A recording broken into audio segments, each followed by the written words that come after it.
오늘은 베데스다 다시 은혜의 바다로라는 제목으로 함께 말씀을 나누겠습니다. 오늘 본문 5장에서는 베데스다 연못 근처에 누워있던 38해 된 병자가 나옵니다.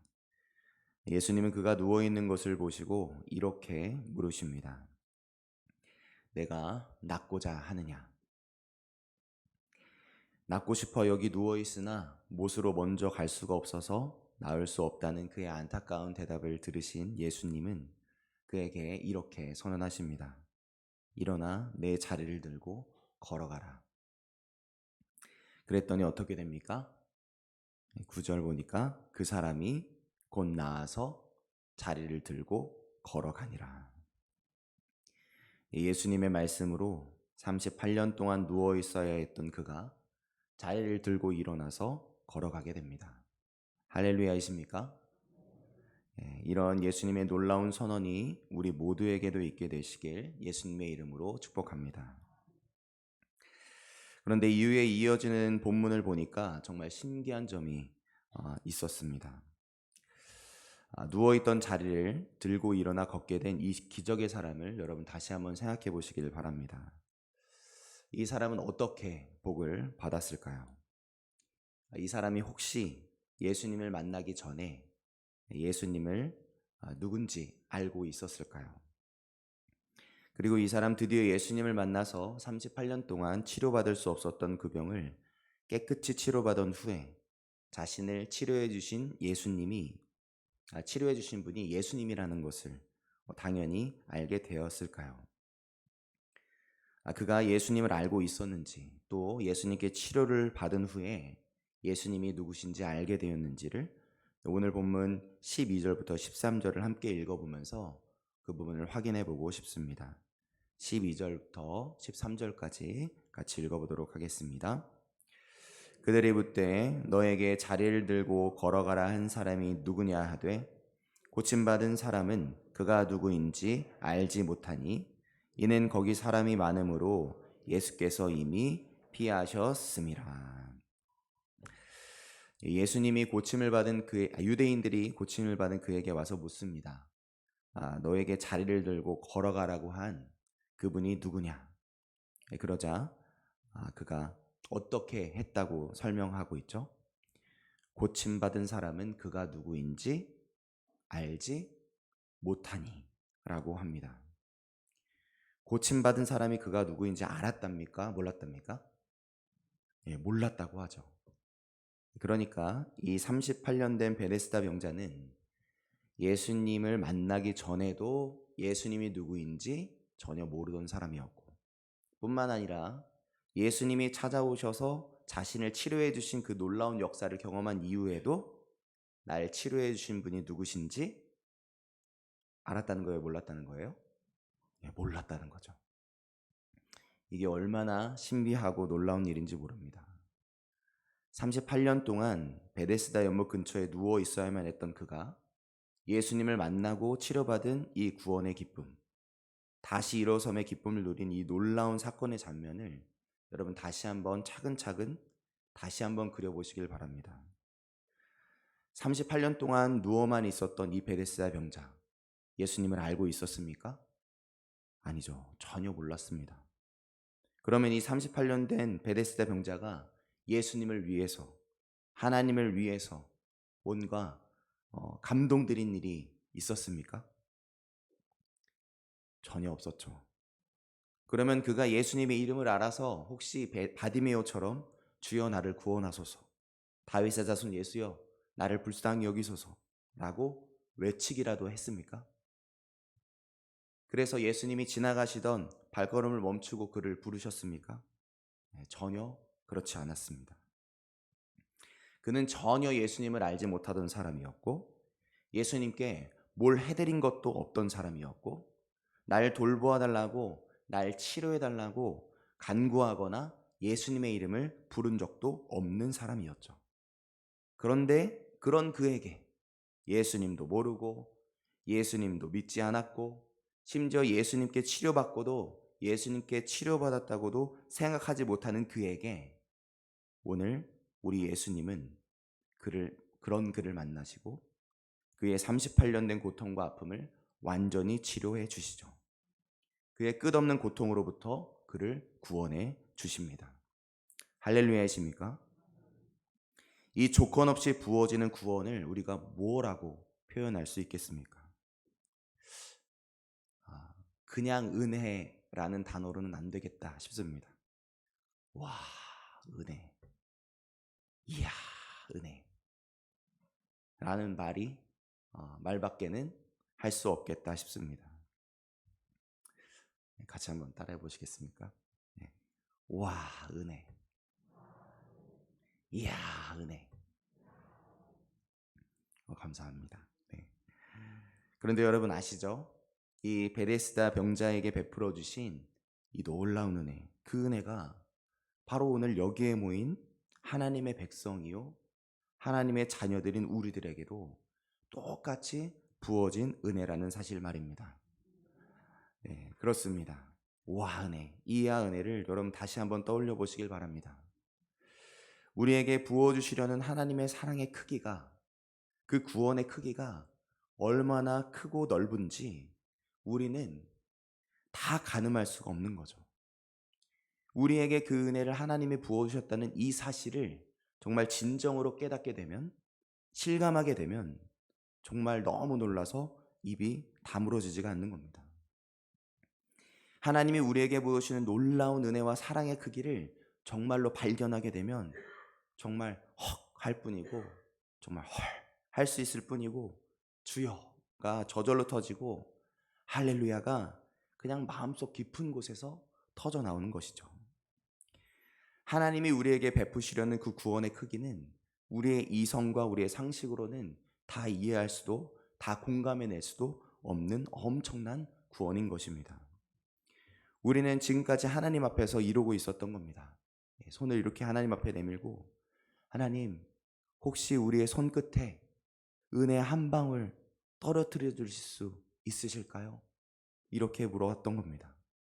그런데 하나님은 우리들에게 하나님의 은혜를 허락하시되, 우리 손끝에 떨어지는 물 한 방울이 아니라 그 물 한 방울들이 가득 모이고 모여서 가득히 채워져서 지구의 온 땅을 덮은 정말 드넓은 은혜의 바닷속으로 우리의 온몸과 영혼을 아예 담가주시려는 분이셨던 겁니다. 하나님, 은혜 한 방울, 은혜의 물 한 방울만 떨어뜨리실 수 있다면 정말 감사하겠습니다라고 구하고 있는 우리에게 하나님은 물 한 방울의 은혜가 아니라 끝없는 바다의 은혜를 줄 거야 라고 허락하사 그 은혜의 바다에서 은혜의 서핑을, 하나님 은혜의 스쿠버 다이빙을 허락하시는 분이신 것이죠. 우리는 하나님께 받을 수 있는 은혜가 물 한 방울의 은혜인 줄 알았는데, 하나님이 우리에게 주시려는 은혜는 바다의 은혜였던 것입니다. 여러분, 이 바다 같은 은혜를 붙들고 다시 돌아서서 우리의 신앙생활을 다시 한번 생각해 보시길 바랍니다. 우리는 자꾸만 우리가 무언가를 잘했기 때문에, 우리가 무언가를 하나님 앞에 잘 보였기 때문에 우리에게 구원이 주어졌겠지, 복이 주어졌겠지 라고 생각합니다. 그런데 여러분, 우리들 중에 예수님이 이 땅에 오시기 전에, 예수님을 알고 있던 사람이 있었습니까? 혹시 예수님이 오시기 전에 예수님을 아셨나요? 네. 그런 사람이 없었던 것이죠. 그분이 먼저 우리를 아신 겁니다. 그러면 우리가 그분을 알아서 그분의 이름을 먼저 불렀을까요? 그럴 리가요.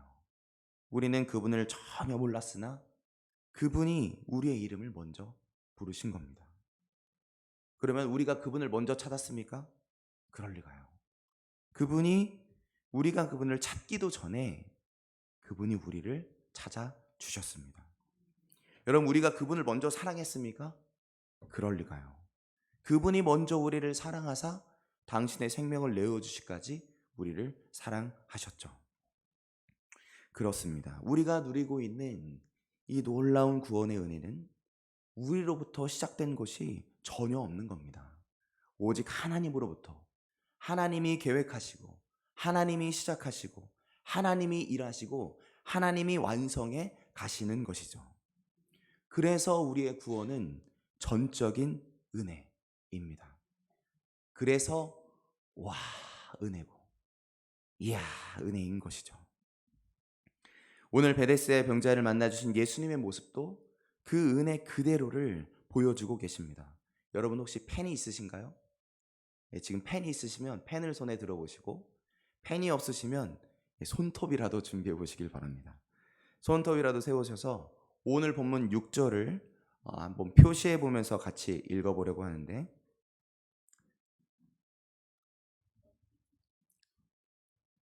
네, 오늘 본문 6절, 동그라미, 밑줄 준비해 보시길 바랍니다. 예수께서 그 누운 것을 보시고에 밑줄을 치시고 동그라미를 치시고 별 표시를 치세요. 그리고 병이 벌써 오래된 줄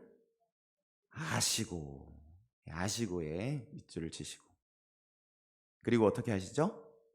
이르시되 내가 낫고자 하느냐, 이르시되에도 동그라미 밑줄 쫙 쳐보세요.